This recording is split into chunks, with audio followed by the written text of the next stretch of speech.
Taiho had never been so tired in his entire life. He had worked 18 hours straight at the office, staring at computer screens until his eyes burned. His boss wanted the project done by morning. His coffee had gone cold 6 hours ago. His back hurt. His head hurt. Everything hurt. When he finally got home, he did not eat. He did not shower. He did not even turn on the lights. He just walked straight to his bedroom, pulled off all his clothes, and fell onto his bed like a dead man. The sheets were cool against his skin. Sleep came for him immediately, like a wave crashing over a drowning man. He dreamed of cold light, blue and white, washing over him like water. He dreamed of whispers in a language he could not understand, words that scratched at the inside of his skull like fingernails on glass.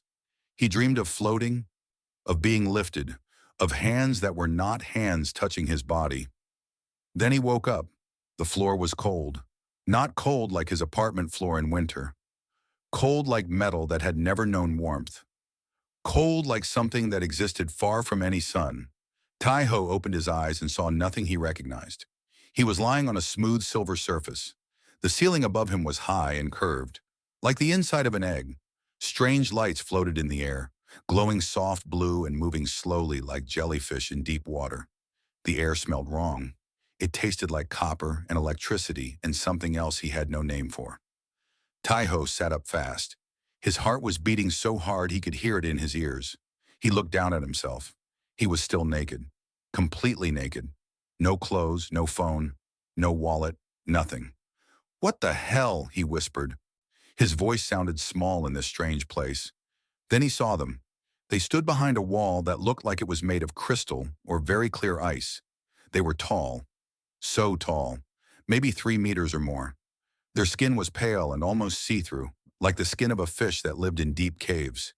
He could see things moving under their skin. Blue and purple things.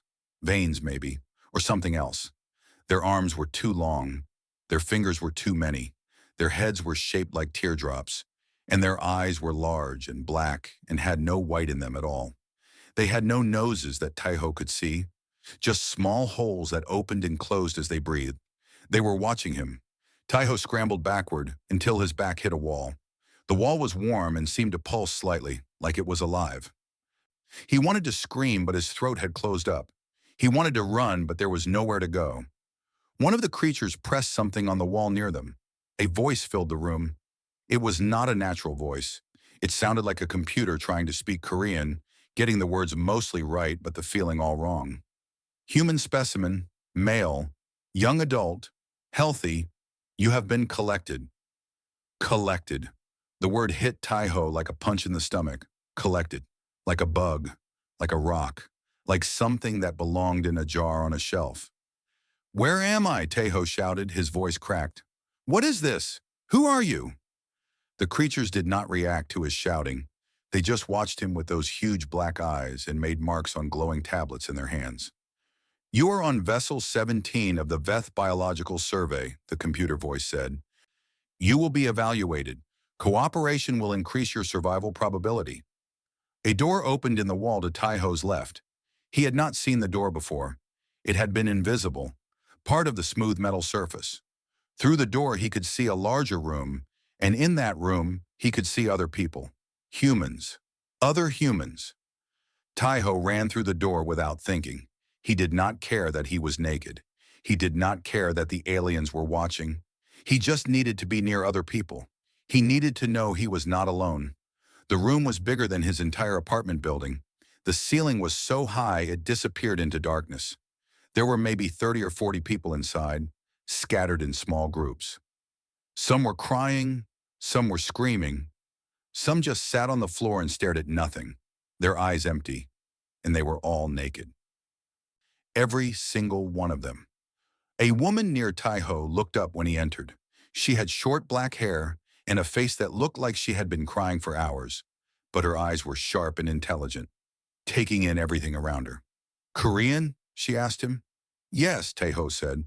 "What is happening? Where are we?" "I am Yuna," she said. "I am a biologist.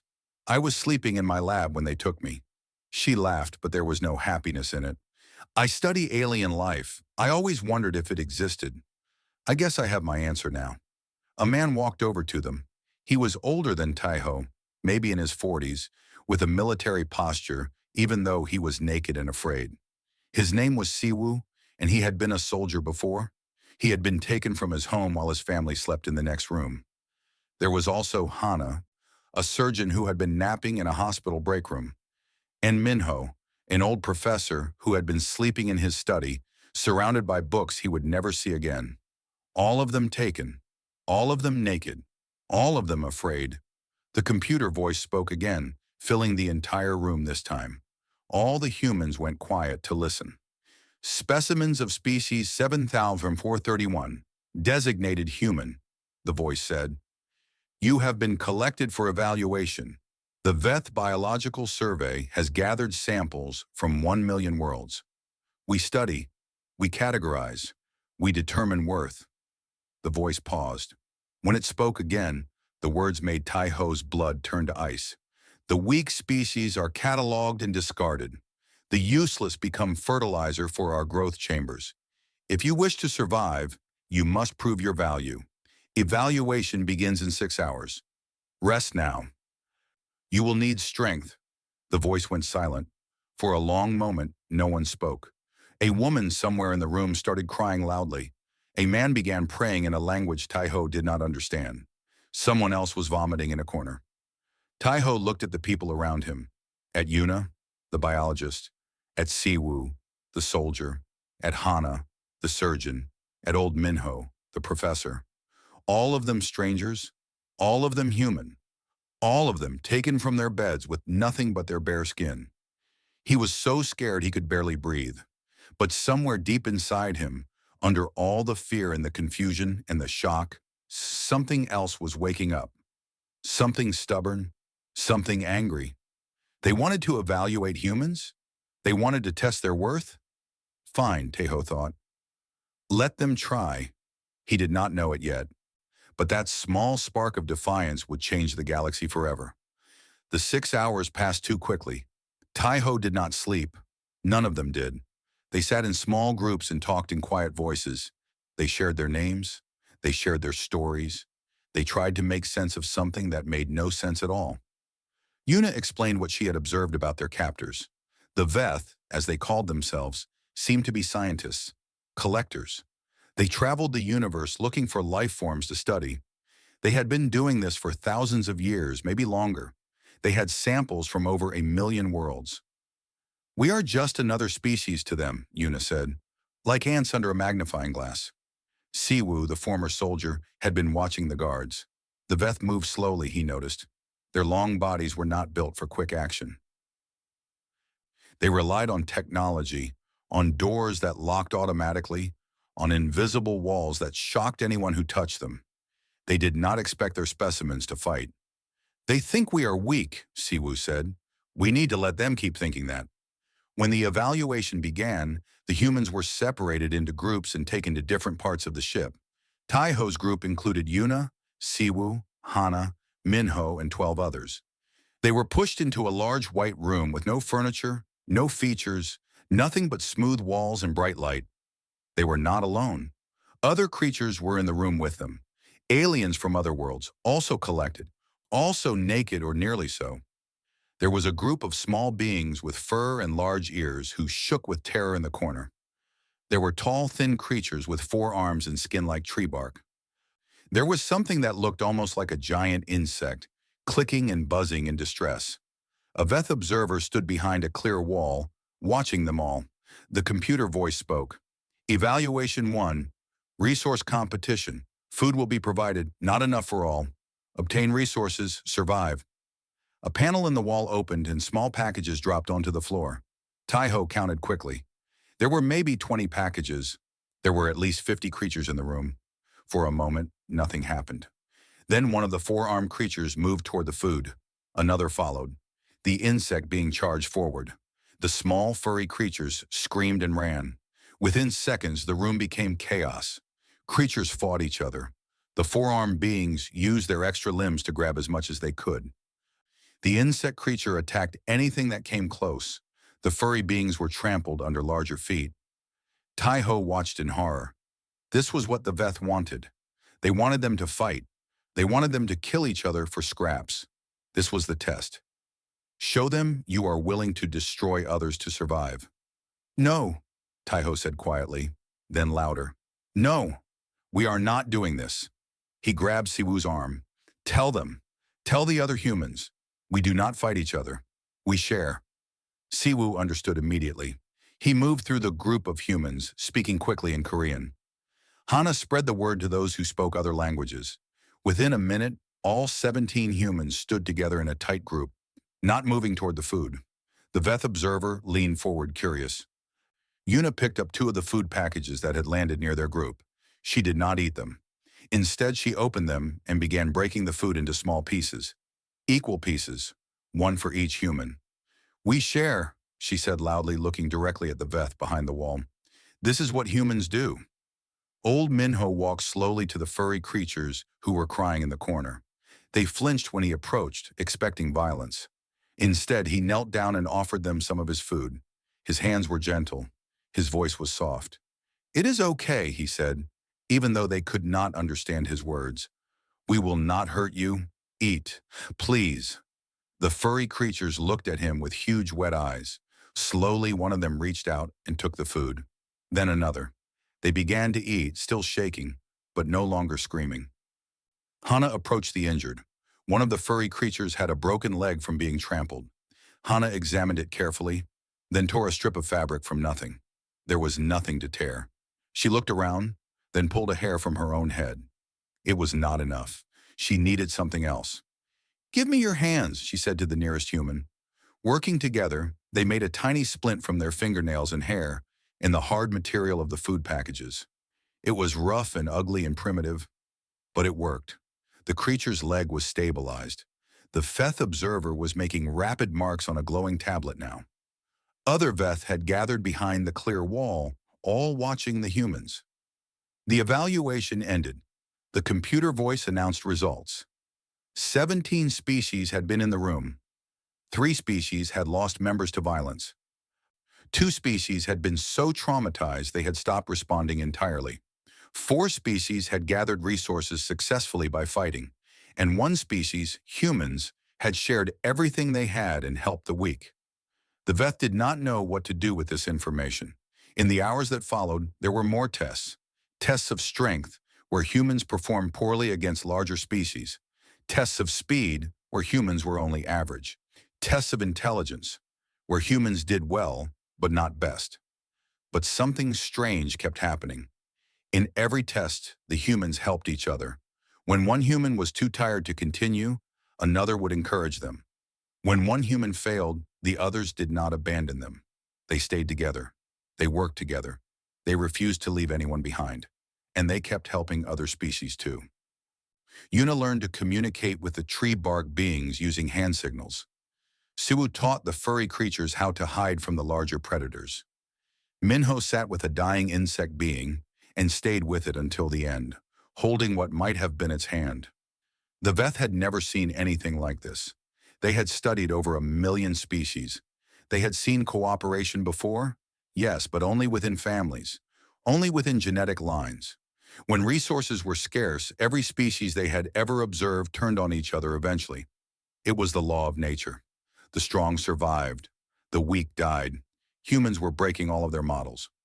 On the 3rd day, Minho was brought before a Veth official for questioning. The old professor stood straight even though he was tired and hungry, and his old bones hurt from sleeping on metal floors. Why do you help the other species? The Veth asked through the translation device. They are not your kind. They are competitors. Resources given to them are resources lost to you. Minho smiled. It was a tired smile, but it was real. You misunderstand our nature, he said. We are not strong alone. We are strong together. All of us, human and not human. When we help others, we help ourselves. When we lift others up, we all rise together. The Veth official stared at him for a long time with those huge black eyes. This is not logical, the Veth said finally. No, Minho agreed. It is not logical. It is human. That night, the humans were moved to a new section of the ship. Higher security, more guards. The Veth had made a decision. These strange creatures from the small blue planet were no longer just specimens. They were something far more dangerous. They were unpredictable. The new cell was larger but colder. The walls glowed with a faint blue light that never turned off. Taiho had lost track of how many days had passed since they took him from his bed. 7? 10? The ship had no windows, no sun, no way to mark time. There was only the endless hum of machines and the soft footsteps of Veth guards passing by. The humans had stayed together, all 17 of them in one cell now, which the Veth seemed to think was a punishment. They did not understand that for humans, being together was a gift. They slept close to each other for warmth. They talked to keep their minds sharp. They exercised to keep their bodies strong, and they kept passing the tests. The puzzle came on what Taiho guessed was the 8th day. The Veth brought him alone to a room filled with floating shapes, cubes and spheres and things with more sides than he could count, all glowing different colors, all moving in complex patterns. The computer voice explained the test. Solve the pattern, arrange the objects in correct sequence. Time limit, 2 hours. This test is designed for species with 4-brain architecture. Failure is expected. Begin. 4 brains. Taiho only had 1. The test was designed to be impossible for him. He started anyway. The first hour was frustration. The shapes made no sense. Every time he thought he found a pattern, it fell apart. His eyes hurt. His head ached. The Veth watched him through the wall, already writing notes about his expected failure. After 2 hours, the test should have ended, but Taiho did not stop. Time limit exceeded, the computer voice said. Test conclude. I am not finished, Taiho said. He kept working. The Veth exchanged looks. No species had ever refused to stop. The rules said to stop. The test was over. But this human kept moving the shapes, kept trying combinations, kept going. 4 hours passed. 8 hours. 12. Taiho did not eat. He did not sleep. He did not even sit down. His body screamed at him to rest, but he ignored it. He had stayed awake for 18 hours at work once, just to finish a project. He could do this. Somewhere around the 20th hour, he started seeing the pattern. It was not logical. It was not mathematical. It was something else. Something that lived in the space between thoughts, in the quiet part of his mind that only woke up when he was too tired to think normally. At hour 36, Taiho placed the last shape. The room went quiet. The shapes stopped moving. They hung in the air, perfectly arranged, glowing soft gold. Solution, correct, the computer voice said. There was something in its tone that almost sounded like surprise. Test passed. Taiho collapsed on the floor and slept for 14 hours. The Veth scientists were troubled. They gathered in their meeting rooms and reviewed the data over and over. The human had not been smarter than a 4-brain species. He had simply refused to give up. He had pushed his body past every limit until his brain found another way to work. This was not supposed to be possible. Yuna was having her own effect on the Veth. She had begun studying them as much as they studied her. She watched how they walked, how they communicated, how they reacted to different stimuli. She learned that they were uncomfortable with sudden movements. She learned that they did not like loud sounds. She learned that they rarely touched each other, even in greeting. And she learned that one of them was different. The young Veth scientist had pale blue marks under her translucent skin, unlike the others who had purple or green. She came to observe the humans more often than her duties required. She stood closer to the clear wall than the other Veth. And when the humans did something unexpected, which was often, her large black eyes would widen in a way that looked almost like wonder. Yuna began calling her Pale Light because of the blue marks. She is curious about us, Yuna told the others, not just scientifically, personally. I think she has never seen anything like humans before. Meanwhile, the humans kept surviving things they should not survive. Siwu was placed in a combat test against a creature twice his size, with armored skin and claws like knives. The creature was from a warrior species that had never lost a combat evaluation. Siwu should have been killed in seconds. Instead, he ran. He ran and ran and ran, always staying just out of reach. The creature was faster in short bursts, but Siwu kept a steady pace. He was not trying to fight. He was trying to tire it out. For 3 hours, the chase continued. The Veth had never seen anything like it. The armored creature, built for quick kills, began to slow. Its breath came in gasps, its attacks became clumsy, and still the human ran. Finally, the creature collapsed from exhaustion. It lay on the floor, unable to move, while Siwu stood over it, breathing hard but still standing. The Veth had no category for this. Humans were not the strongest. They were not the fastest. But they could keep going long after other species had stopped. They were built for endurance, for persistence, for wearing down their prey over hours or even days. Hana demonstrated another human trait that horrified the Veth. During a test, she was injured, a deep cut on her arm from a sharp edge. The Veth expected her to be disabled by the wound. Many species died from such injuries. Instead, Hana cleaned the wound with her own saliva, pressed the edges together with her fingers, and continued the test. When the test was over, she used hair from her head and a sharp piece of food packaging to sew the wound closed. 3 days later, the wound was healing. The Veth did not heal like this. Most species did not heal like this. The ability to repair damage, to close wounds, to fight off infection, humans had a medical system built into their bodies that other species could only dream of. And then there was the bonding. The small drone creatures that cleaned the cells were not intelligent. They were biological machines, grown in Veth laboratories to perform simple tasks. No species had ever paid attention to them. They were beneath notice. But the humans named them. They called the drones things like Little Guy and Dusty and Bumps. They talked to them. They left small treats for them from their food. One human, a young woman named Gia, had somehow convinced a drone to follow her around the cell like a pet. "Why do you do this?" Pale Light asked through the translation device one day. She had come to observe again, standing close to the wall. "These creatures are not sentient. They cannot understand you. They cannot help you," Yuna answered for the group. "We do not help only those who can help us back.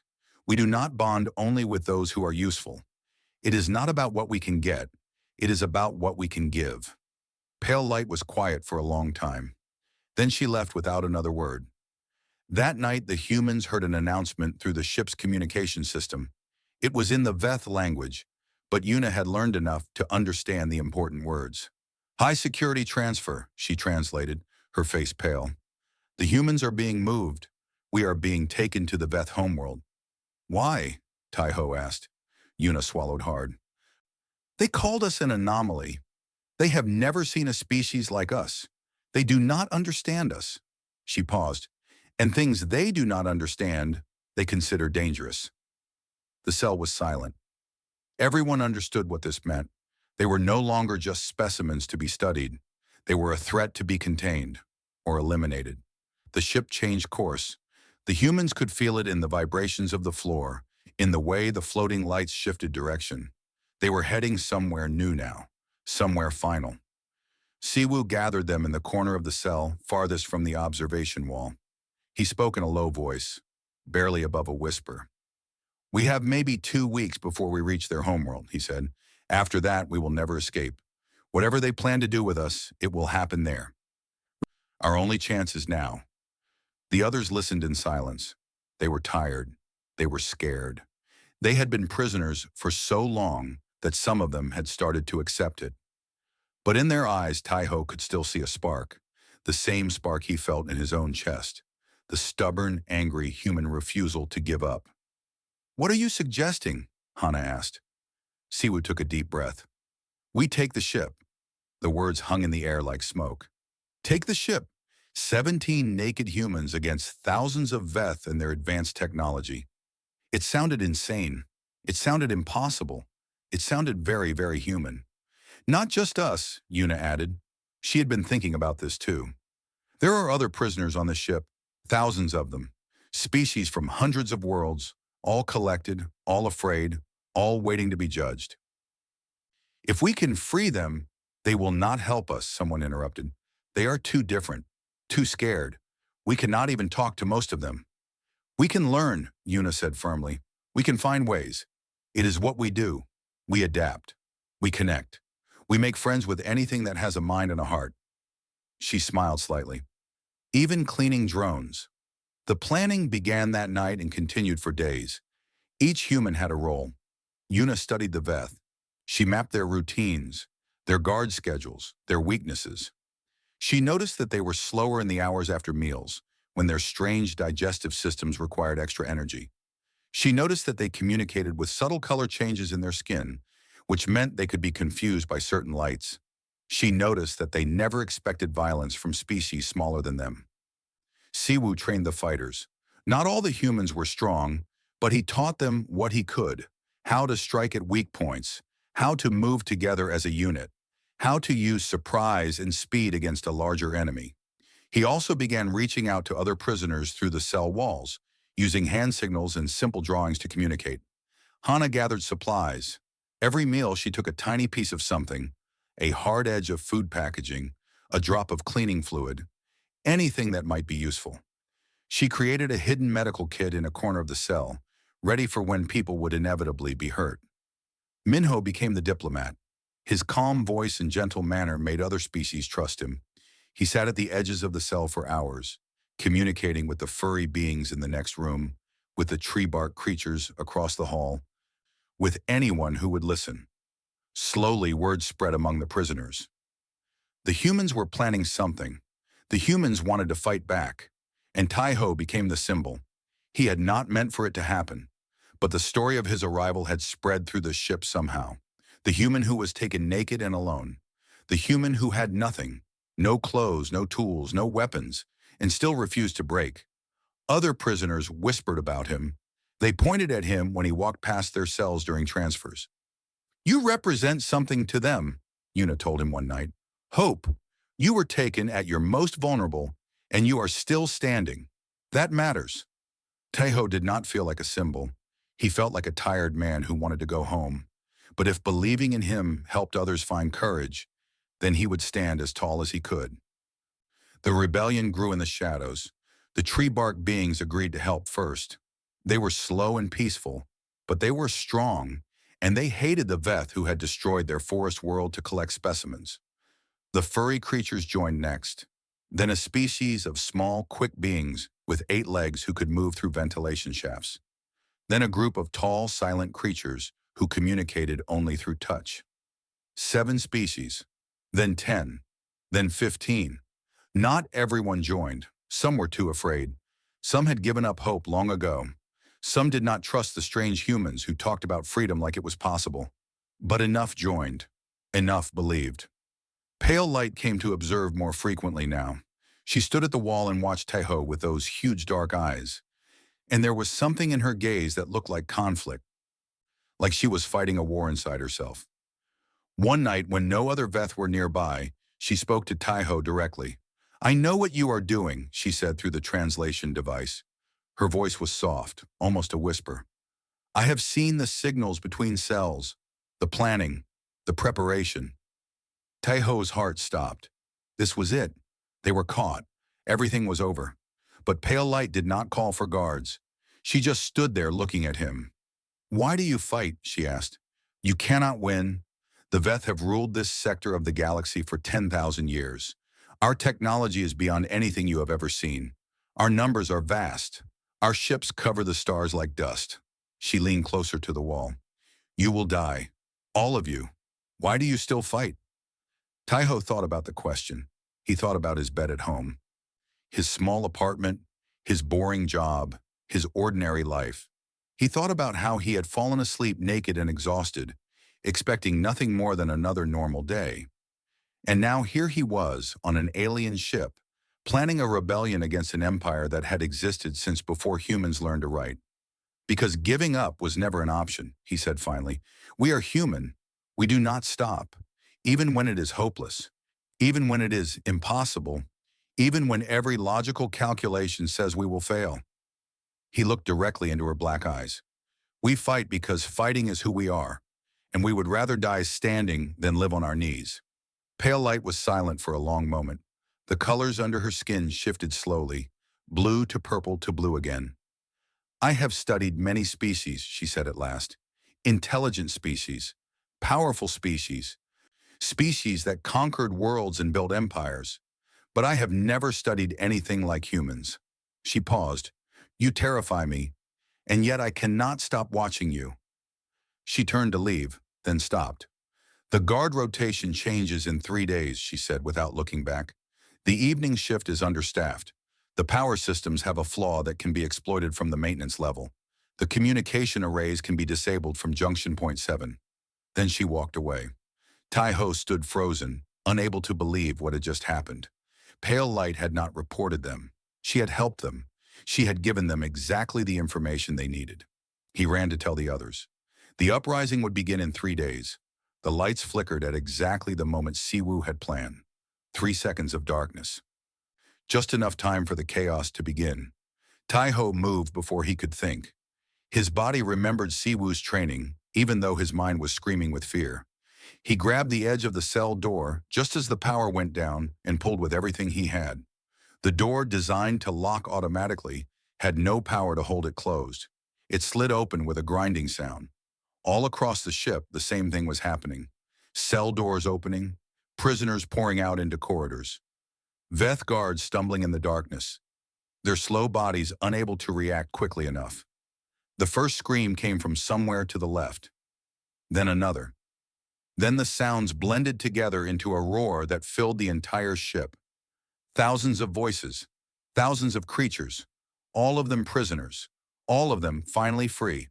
"Stay together," Siwoo shouted to the humans. "Formation! Move as one!" They had practiced this.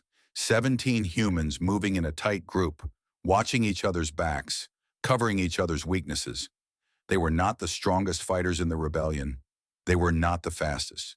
But they moved with a coordination that no other species could match. They had spent weeks talking, planning, learning each other.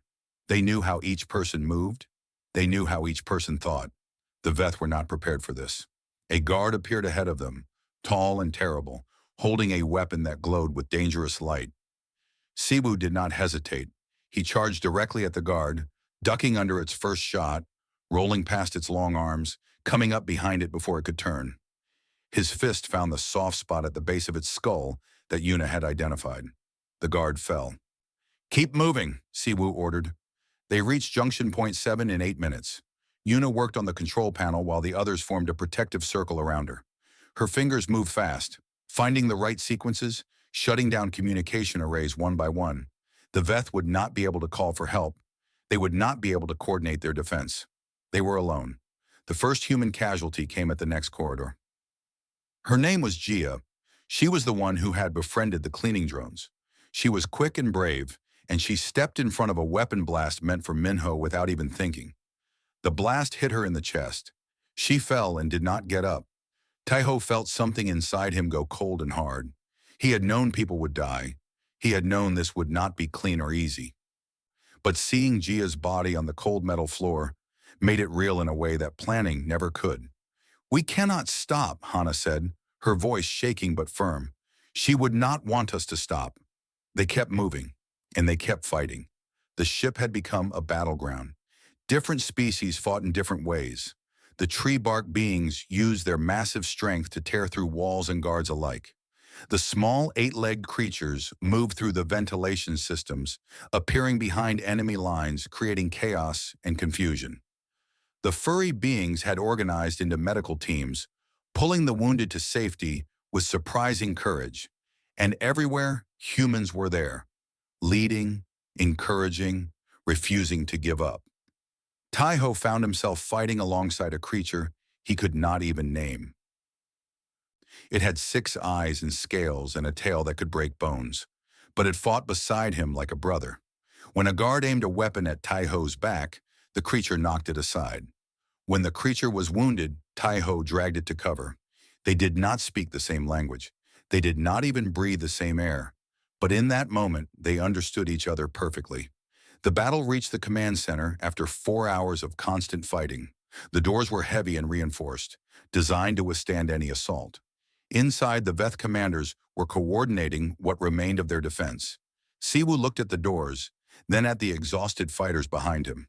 Humans and aliens alike, covered in wounds, running on nothing but willpower and desperation. "We cannot break through," he admitted. "We need another way." Minho stepped forward. The old professor looked older than ever. He had been wounded twice and Hana's bandages were soaked with blood. But his eyes were clear. "I can do it," he said. "There is a maintenance hatch. It leads to the ventilation above the command center. I can get through. I can open the doors from inside." "You cannot go alone," Taiho said. "You are hurt. You will not make it back." Minho smiled. It was a peaceful smile, the smile of a man who had made his decision. "I know," he said simply. No one spoke. They all understood what he was offering. "Tell my students," Minho said, looking at each human in turn. "Tell them their old professor did something worth remembering." He put a hand on Taiho's shoulder. "Make our story worth telling." Then he turned and walked toward the maintenance hatch. He moved slowly, painfully, but he did not stop. He did not look back. 10 minutes later, the command center doors opened. Minho's body was found later, slumped over the door controls. He had made it just far enough. He had given everything he had, and then a little more. The humans poured into the command center with a fury that the Veth had never seen. These soft, small, fragile creatures attacked like demons, screaming, crying, laughing, all at once. They had lost friends today. They had lost family, and they were going to make it mean something. The Veth commander tried to surrender. Siwu accepted. But Taiho barely heard. He was standing in the center of the command room, looking at a massive screen that showed the entire ship. Green lights marked areas under rebel control. Red lights marked areas still held by the Veth. As he watched, more lights turned green. They were winning. Hana appeared beside him. She was exhausted, her hands covered in blood from treating the wounded. But she was smiling. "We did it," she whispered. "We actually did it." Taiho shook his head. "We are not done yet. This is just one ship. The Veth have thousands. They will send a fleet. They will try to take us back. Then we will fight them too," Hana said simply. Yuna joined them, and Siwu, and all the humans who had survived. They stood together in the command center of a ship they had conquered through nothing but stubbornness and courage, and the simple human refusal to accept defeat. Outside the windows, the stars seemed brighter than before. They had taken the ship. Now they had to keep it, and somewhere in the darkness between stars, the Veth homeworld was already mobilizing its fleets. The real battle was just beginning. 3 days passed after the uprising. 3 days of cleaning, organizing, healing. 3 days of freedom. The ship that the Veth called Vessel 17 now belonged to its former prisoners. Thousands of creatures from hundreds of worlds walked its corridors without chains, without fear. They had renamed the ship. They called it Hope in their various languages. And somehow everyone knew what it meant. Taiho stood on the command bridge, looking at the stars through the massive observation window. He finally had clothes now, a simple uniform taken from the Veth storage areas and modified to fit a human body. After so many days of nakedness, the fabric felt strange against his skin, but it also felt like dignity. Pale light stood beside him. She had fully joined their side after the uprising, providing invaluable knowledge about Veth technology and strategy. The other freed prisoners had been suspicious of her at first. She was one of their captors, after all. But Yuna had spoken for her, and eventually others had accepted her presence. "They are coming," Pale Light said quietly. "I have detected signals from the homeworld. A war fleet. At least 50 ships, all larger than this one. They will arrive in 6 days." Taiho nodded. He had expected this. "How many fighters do we have?" "This ship only. Maybe 3,000 creatures capable of combat. Most are still recovering from the uprising. Many species here have never fought in their entire evolutionary history." She paused. "The logical course of action would be to flee. Scatter into the galaxy. Hide. The Veth cannot chase everyone. And abandon everything we have built here?" Taiho shook his head. "These people came together for the first time in galactic history. If we run now, they go back to being alone. Separate. Weak. The Veth will hunt them down one by one." "Then you are suggesting we fight?" "I am suggesting we give them a choice." He turned away from the window and walked to the center of the bridge. Yuna was there, working on communication systems. Siwu was training a mixed group of species in basic combat formations. Hana was running between the bridge and the medical bay, which never seemed to empty. "Call them," Taiho said to Yuna. "All of them." Every species leader on this ship. We need to talk. An hour later, the main assembly hall was full. Creatures of every shape and size filled the space, standing or sitting or floating according to their biology. Taiho looked out at them and felt the weight of what he was about to ask. He spoke slowly, and the translation systems carried his words to every ear and mind that could understand. Most of you do not know me, he began. I am just a human, a small, soft creature from a small blue world. When the Feth took me, I had nothing. No clothes, no weapons, no hope. I was naked and alone and more afraid than I had ever been in my life. He paused, letting the words settle. But I learned something in that cell. I learned that I was not alone. None of us are. We come from different worlds. We breathe different air.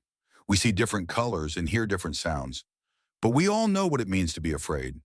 We all know what it means to be taken from our homes, from our families, from everything we love.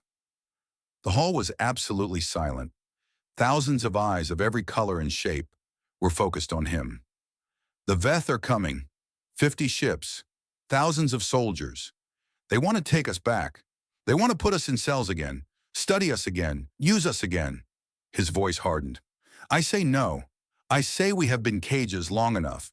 I say we stand here, together, and we tell the Feth that we are not specimens. We are not things to be collected. We are people, and we will not go quietly. He let the words ring through the hall. I cannot promise we will win. I cannot promise we will survive. I can only promise you this. If we fight together, we will make them remember us. Every species in this galaxy will hear what we did here.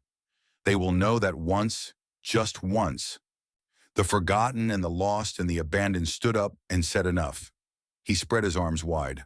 So I ask you, not as a leader, not as a hero, just as another prisoner who is tired of being afraid. Will you stand with me? Will you fight? The silence stretched for a long moment. Taiho felt his heart pounding. Had he failed? Had he asked too much? Then the tree bark being in the front row made a sound, a deep, rumbling sound that shook the floor. It was, Taiho realized, their word for yes. The furry creatures were next, their high voices joining in. Then the eight-legged beings, then the six-eyed creatures, then more and more, voices and sounds and signals of agreement rising from every corner of the hall until the noise was deafening. They would fight. The next 6 days were chaos. Siwu organized defenses. Yuna studied Veth battle tactics. Hana prepared for casualties they all knew were coming. And Taiho found himself giving speeches, shaking hands, touching tentacles, showing the coalition that the humans believed in them even when they did not believe in themselves. Pale Light worked beside Yuna, teaching them everything she knew about Veth technology. She showed them how to disable shields. She showed them weaknesses in Veth ship designs. She showed them how to turn the Veth's own weapons against them. Why are you helping us? Taiho asked her one night. You are betraying your own people. Pale Light's skin colors shifted in complex patterns. My people collected me too, she said quietly. I was born in a lab, created to serve. I have never known anything but the Veth way. But watching you humans, she stopped, searching for words. You showed me that another way is possible, that creatures can be more than what they were made to be.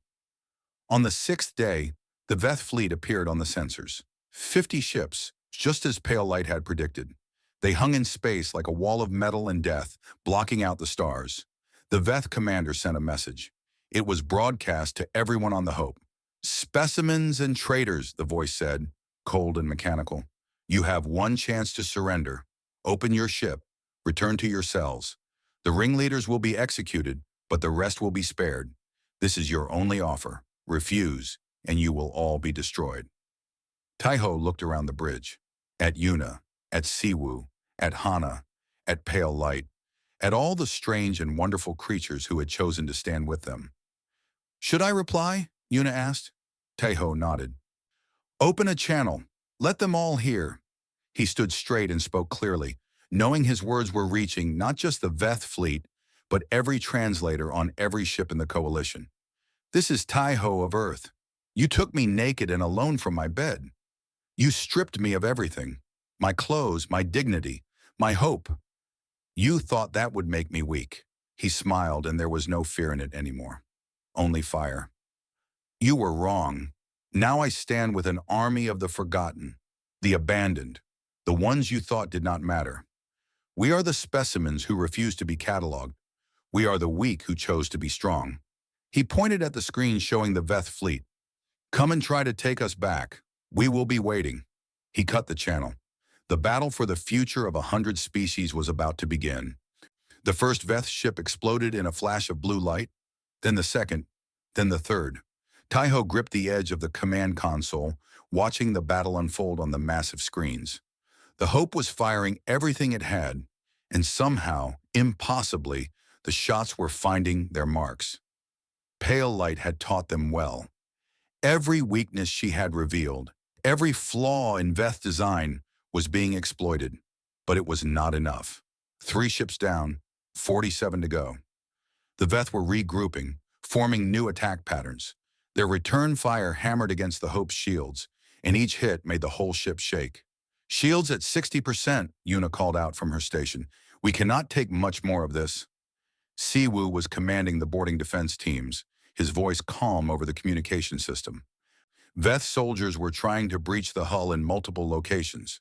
The coalition fighters were holding them back, but barely. We need to change something, Hana said. She was on the bridge now, having left the medical bay in the hands of trained helpers. We are fighting their way, 1 ship against 50. That is what they expect. Taiho looked at the tactical display. She was right. The Veth were treating this like a standard military engagement. They had overwhelming force. They expected the Hope to either flee or be destroyed, but humans had never fought standard military engagements. Yuna, Taiho said suddenly, how many escape pods does this ship have? Yuna checked her console. 312. Why? How many of them can we launch at once? Understanding dawned in her eyes. All of them. If we modify the launch sequence. Do it. Siwu, I need boarding teams. Small groups, mixed species, anyone who can fight in close quarters. He turned to the tactical display. We are not going to defeat them from here. We are going to take their ships. The plan was insane. It was desperate. It was exactly the kind of thing humans would think of. 20 minutes later, 300 pods launched from the Hope like seeds from a dying flower. They spread out in all directions, heading toward different Veth ships. The Veth tried to shoot them down, but the pods were small and fast, and there were too many to track. Taiho was in one of those pods. He had refused to stay behind. His team included 2 humans, 3 tree-bark beings, and 4 of the 8-legged creatures. They were heading for a ship near the rear of the Veth formation, a command vessel, according to Pale Light. The pod hit the side of the Veth ship with a sound like thunder. The emergency cutters activated, slicing through the hull. Atmosphere screamed out into space, and then Taiho was inside, fighting for his life. The battle was chaos. The Veth were not prepared for boarding actions. Their ships were designed for space combat, not close quarters fighting, and they had never faced anything like the coalition forces, a tree bark being smashed through a wall to create a new corridor. The 8-legged creatures skittered across ceilings, attacking from above, and the humans were everywhere, adapting, improvising, refusing to die. Taiho took a wound to his side. It hurt more than anything he had ever felt. But he remembered what Hana had said about human healing. He pressed his hand against the wound and kept moving. The command center of the Veth ship was guarded by 20 soldiers. Taiho's team had 7 fighters left. They attacked anyway. The next few minutes were a blur of violence and desperation. Taiho saw a tree bark being fall. He saw one of the 8-legged creatures throw itself at a Veth soldier to protect a human. He saw things he would never forget, things that would haunt his dreams for years. But when it was over, they were standing in the command center, and the Veth were not. Across the fleet, the same story repeated. Ship after ship fell to boarding actions. The Veth could not adapt fast enough. They had never seen tactics like this. They had never faced enemies who would charge into certain death, who would sacrifice themselves for strangers, who fought with a fury that seemed to come from something beyond mere survival. The turning point came when 12 ships simultaneously fell to coalition control. Suddenly, the Veth were not fighting one vessel. They were fighting a dozen. Their own weapons turned against them. Their own shields failed. The Veth commander called for retreat. The remaining ships turned and fled, jumping to faster-than-light speed, disappearing into the stars. A cheer rose up across every coalition ship, on the Hope, on the captured vessels, on the pods still floating in space. Thousands of voices, thousands of species, all celebrating together. They had won. The days that followed were a blur of recovery and reorganization. The coalition controlled 17 ships now.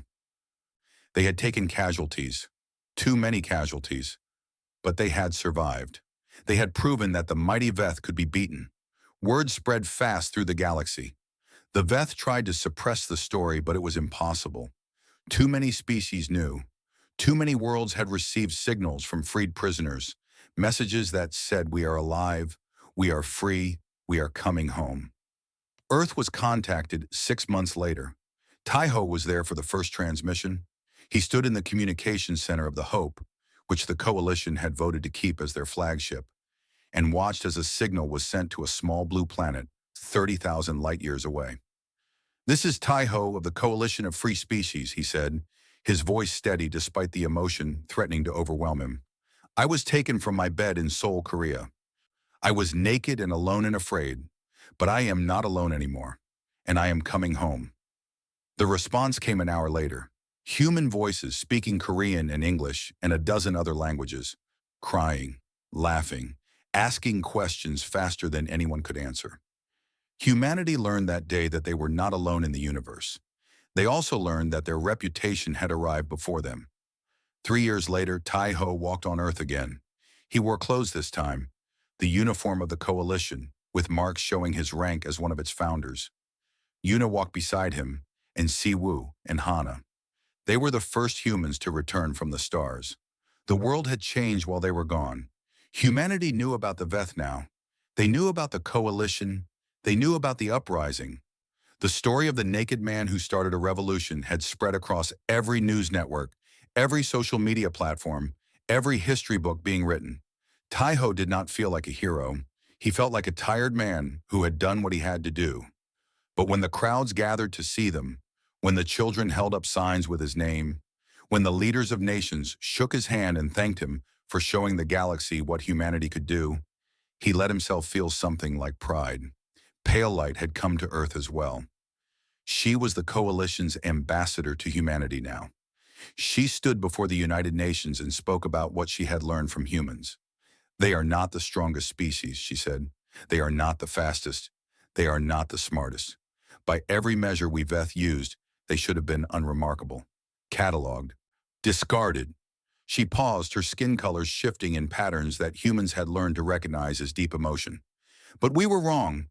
Humans have something we did not know how to measure. They bond with anything. They never give up. They turn weakness into strength and strangers into family. They terrified us because they did not follow our rules. They did not behave as specimens should." She looked directly at the cameras, at the billions of humans watching. "You are part of something bigger now. The galaxy knows your name, and I promise you this: the universe will never underestimate a human again." That night, Taiho went back to his old apartment in Seoul. It was smaller than he remembered, dustier. The bed where he had fallen asleep naked and exhausted was still there, sheets unchanged after all these years. He sat on the edge of that bed and thought about everything that had happened.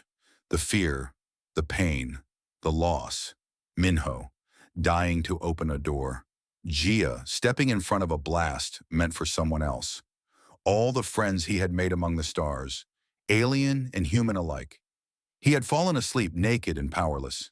He had woken to something no human had anticipated, and he had risen to meet it. Somewhere out there, the Coalition was still growing. Species were still joining. The Veth were still watching from the shadows, afraid of the small, soft creatures who had shattered their empire. Taiho lay back on his old bed, finally home. Tomorrow he would return to the stars. There was still work to do, still people to save, still a galaxy to show what humans could become. But tonight he would sleep, and for the first time in years, he was not afraid of what he might wake up to.